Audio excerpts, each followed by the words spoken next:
L'Atlas des paysages, c'est 35 ensembles de paysages, 83 entités, c'est près de 25 mètres carrés de cartes, c'est 1000 pages de rapports qui sont aujourd'hui bien sûr disponibles pour les professionnels lorsqu'il s'agira d'étayer des réflexions sur un plan local d'urbanisme par exemple. 6 ans de travail, c'est le temps qu'il aura fallu pour que l'Atlas des paysages de Seine-et-Marne voie le jour. Né de la volonté du Conseil général, l'ouvrage apporte une connaissance nouvelle des territoires qui composent notre département. Mais il constitue surtout un inestimable outil de travail pour les élus et les acteurs de l'aménagement du territoire.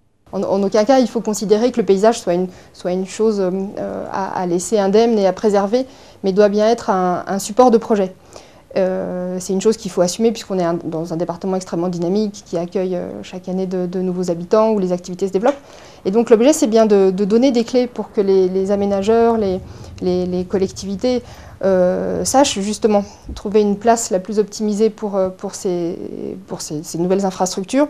Alors aujourd'hui, cet ouvrage, il s'adresse avant tout aux élus et aux acteurs de l'aménagement. Mais également, la deuxième cible, c'est les professionnels des métiers de l'aménagement du territoire, donc les architectes, les paysagistes, les bureaux d'études de géomètres, par exemple. La deuxième étape importante, c'est la diffusion auprès du grand public, et en particulier des lieux du savoir que sont les bibliothèques. Alors les bibliothèques des établissements scolaires, des collèges et des lycées, mais également l'ensemble des bibliothèques publiques de Seine-et-Marne. Photographie de la Seine-et-Marne symboliquement arrêtée en l'an 2000, l'Atlas des paysages a vocation à évoluer. Son fond cartographique doit ainsi être régulièrement mis à jour. Ceux qui veulent le consulter pourront le faire en ligne dès le mois de février sur le site internet du Conseil général.